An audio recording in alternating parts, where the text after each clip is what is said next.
Hello, this is Gray Hughes. Today's video will be on the tragic case of Jholie Moussa, a young woman who was murdered in Alexandria, Virginia in the Fairfax County area. Okay, so let's get started.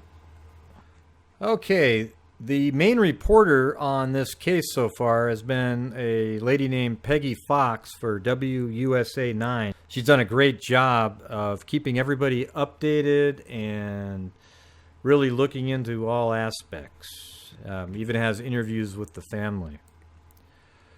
Okay, so let's just start playing this, some of the clips. Imagine not knowing where your child is for 3 days. That's the anguish going on. So these clips that I'm playing right now are actually before they found her body. She was still missing.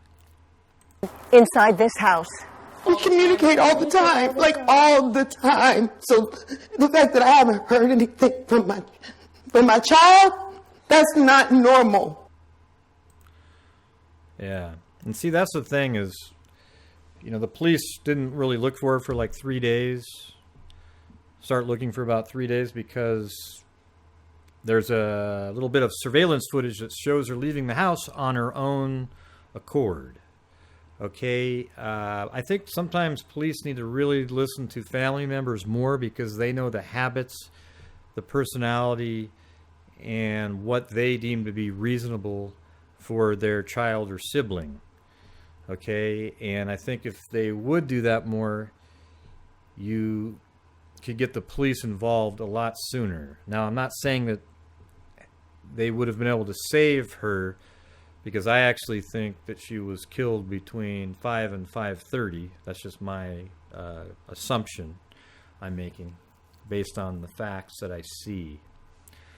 Okay, so let's keep playing this. My child, that's not normal. Okay, now this clip right here is the twin sister of Jholie named Zane.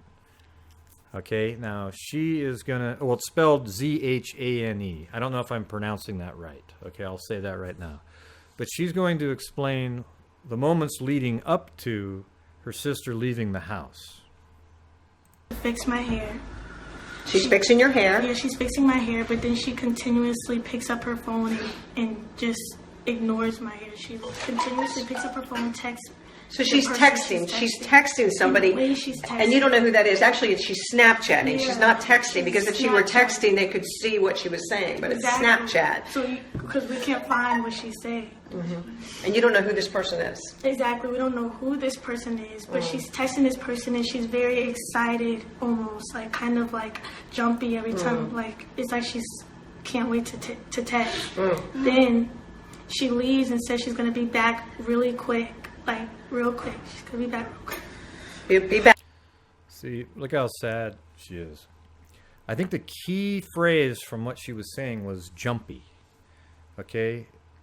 She kind of implied that it was something exciting in a good way.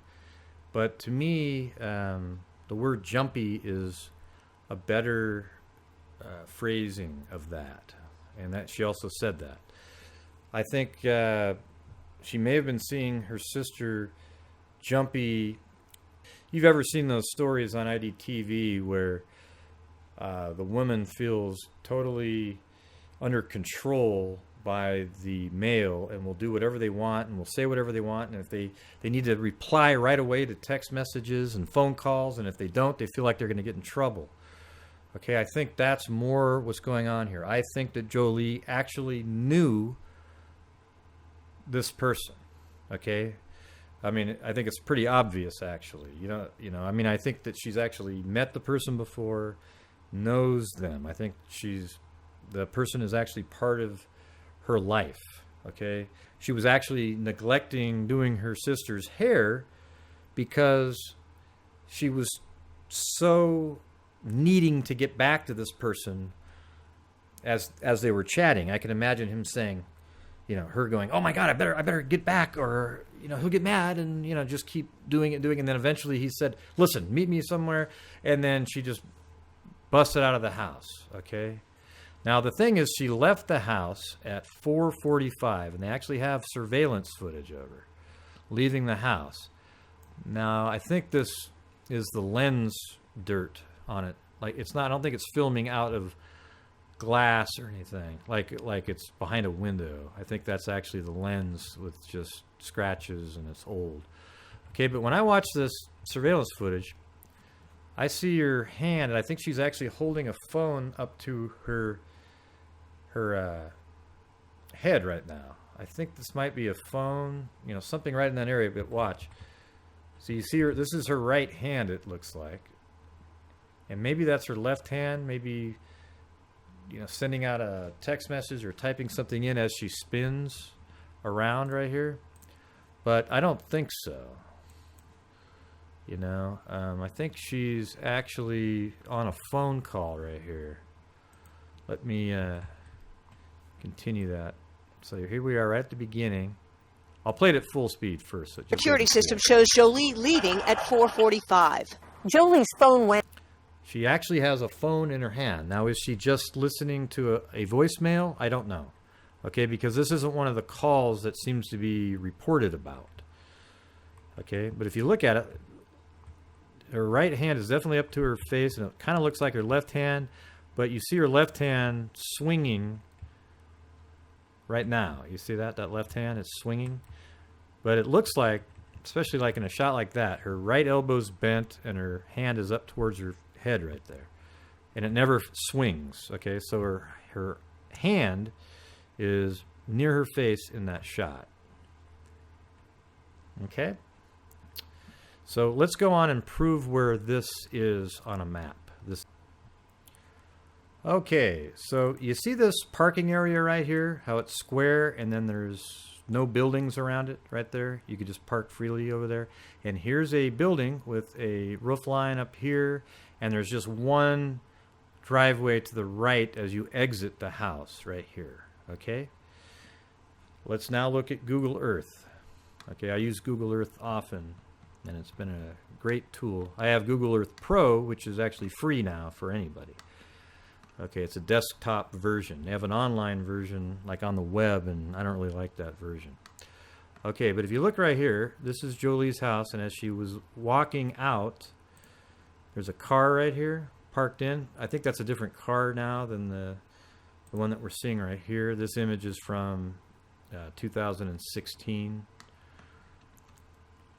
All right, looks like December 19th, 2016. So I guess a little over a year ago. All right, so when she came out, here would be the parking lot, and here's the building. So let's just take a look at that again. See that? There's the top of the building, that square parking lot, and there's one extra driveway right there, which would be this one. Okay, so that proves that location. Okay, now here's something that's interesting. She left the house at 4:45. And then she was apparently called around 5 o'clock from a park where a 13-year-old boy's cell phone was used by an older adult or an older young adult. I don't know the age of that person. But someone asked the 13-year-old boy if they could borrow his phone, and they called Jholie's phone with that 13-year-old's phone. Okay, so we're starting to see things now that seem to be like this person's trying to cover his tracks. Okay, why would you go to a park, use someone else's phone to call somebody? That seems strange. Okay, when just prior to that, probably that same person was Snapchatting with her. Okay. You know, something that's a little strange is, like, was that guy actually relying on somebody was at the park and that's why he decided to, you know, call her to go to that park? Because it seems like such a random chance that, oh, wow, there's a kid here. Let me use his phone. He'll probably let me use his phone, and then I'll use his phone and give it back to him. And then what did that kid just leave at that point? Because he seems to know what the person looks like that borrowed the phone, but where did this kid go? Did he immediately just leave? He didn't see Jholie show up to the park? You know, those are just some questions. I think the ping information on phones is going to tell the whole story in this case. Okay, I really do. Because I think I have a feeling I know, based on the evidence that people have put out so far. I guess you can't really call it evidence because I'm not looking at it in a police document, but what people have said to be true. Okay. Now let's play what the father said. He actually spoke to the kid, and the 13-year-old kid, and that kid described the suspect to him, or the person who used his phone. So let's play that. 13-year-old boy, he lives here in the neighborhood, and tell me what the 13-year-old... Let me pause it. I'll make that a little bit bigger so you can actually see it. But, basically it's what he's saying that's more important. I just added this clip, so I forgot to scale it, but there you go. So there's the mother. Your old boy said, Sarita. Do you know that? He talked. You talked to him. You spoke directly to him. Okay. The 13-year-old boy, we called him yesterday. He said that he was at a basketball court and Nearby here, right. actually a couple of blocks down the road, at Skyview. That's the name of the basketball court. And the 13-year-old boy said a gentleman that he had never seen before, 6 foot tall, dark skinned black guy with twist in his hair. I mean, the kid got really specific. Yeah, he had a white T-shirt, T-shirt, blue Air Jordans, right? He had a white and black plaid T-shirt. He had a black backpack. He had blue and white Air Jordan. Jordans on, and blue ripped jeans. And he's the man who used this boy's phone and then called your daughter. Correct. So the last person who actually called my daughter was this boy's cell phone. And you know that because you've been on Verizon. You've been on the account to see who called her. Right. Yeah, so that's the last phone call made to her phone, okay? Because I think at this point, the individual right after this takes control of her phone and does some things to cover up his tracks. Okay, so let's go back to the aerial using Google Earth. So she left her house at 4:45, and I believe she probably walked to the park. Skyview's right here that he just mentioned. So Skyview leads right to the same park. But I think if you were walking, trying to get there the quickest way, you probably would have gone this way. I mean, maybe there's a local quicker way too. I don't know. Maybe she turned here, went around like that, or went like that. There's a whole bunch of different ways you could go there. I'm just kind of going with what looks logical. You see that? Like that. Okay, so she gets to the park. Now, I think right when she got to the park, it sounds like that's when the guy actually called her with the 13-year-old's phone. Okay, and he called her from back here. This is where the kid was playing basketball, but apparently her phone also pinged at this park from that call, I guess. I think the police, after seeing the ping information on her cell phone, the police went to this park and searched it, but probably not very in depth, okay? Because they had already seen the surveillance footage of her leaving. So that would make you think, okay, let's just go by the park and check it out, see what's going on, okay? But I think this is just my belief here. I'm not saying this is true, okay? This is just speculation. But I believe they went back the second time because after they checked the 13-year-old's phone and they did a ping information on that, it showed that it was right here in the park, okay, as well. Now, they might have had other information, but now you have 2 calls pinging from one location. Now, what's interesting is that at 8 p.m., so 3 hours after this call was made, Jholie's cell phone texted Zane's cell phone and said, hey, I'm going to be at a party that's like 150 miles away. I won't be back, blah, blah, blah, blah, blah. See, I think this is all stuff to lead people in the wrong direction. The mother also claims that at 1 a.m. the following morning, so 5 hours after that text message saying she's going to be at a party, the mother claims that her phone rang and it was from Jholie, but she didn't answer it. Like it didn't wake her up or something like that. But in the morning, it showed that she'd missed the call. I believe that that phone call is an alibi call or another call to get people off the track in reality. Okay, I think that call was also made by the person who killed her and wouldn't have said a word had the mother picked up the phone. It was just to place the phone in a different area based on a ping. Okay, so what would be interesting is to see when the text was made at 8, where did that ping? And where did the phone ping when the mother was called at 1 a.m.? Okay, that's something to look at. Because I will bet you that the 1 a.m. ping was about, the 150 miles away. I think they just wanted people to think, okay, she really did go to that. She really did go to that party, And the truth is she never went there. Okay, the phone might have made it there. Now, I think it's possible that there might be more than one person involved in this. It just something feels like there might be a second person involved. Okay, maybe somebody who's friends with Jholie's ex. Now, something that we need to know about Jholie's ex is he was arrested for assault, felony assault, on Jholie. And this is after she went missing. Okay, so she must have told a family member or was going to report it. And now, wouldn't that be a motive? If you were somebody that didn't want a felony assault charge, and possibly you then take out the person that was going to file those charges. I think that's a pretty good motive there. Now, what if you had a friend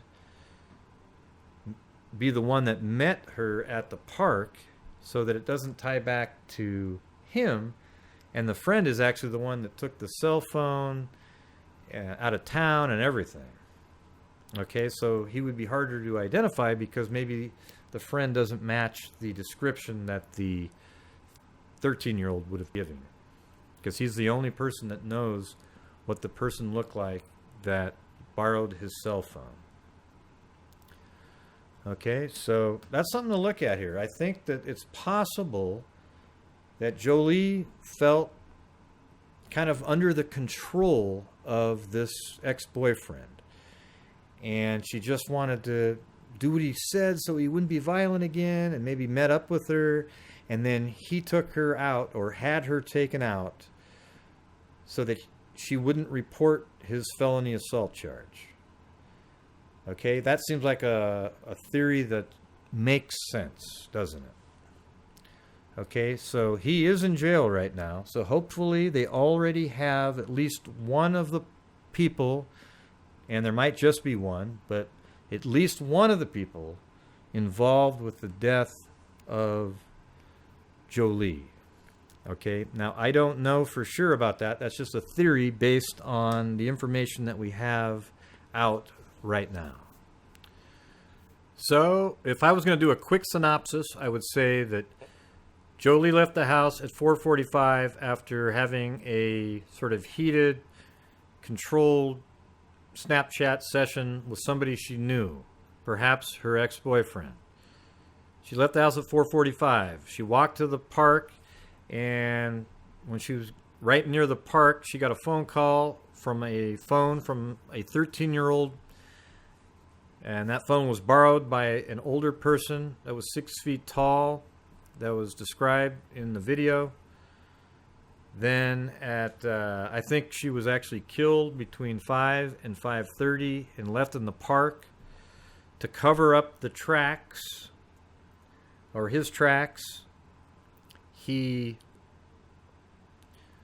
texted from Jholie's phone the sister and said, "Hey, I'm going to be out of town at a party," to try to throw people off from even looking for her at that point. Then at 1 in the morning, he probably realized, I need to establish that this phone is also 150 miles away to throw people off. So then made a phone call and was not going to speak no matter what. but that the phone call would ring and it would ping her phone 150 something miles away. Okay, and that was all just to cover things up. Now, who did it? I'm not exactly sure. It's very possible it could have something to do with the ex-boyfriend. Okay, he had a motive to keep her quiet from reporting an assault charge. That right there is my synopsis. I hope that kind of helps people, get a little better feel of the case. I feel like I kind of understand the movements and motions right now. I don't know any of the peripheral stuff like who sent, somebody's friend a text message and all the sort of social media stuff like that. Okay, I try to stay away from that. I'd like to look at things that I can prove. Okay, there's some other interesting information out there, but I'm not ready to actually include that in a theory at this point. Okay, so until next time, I will talk to you later.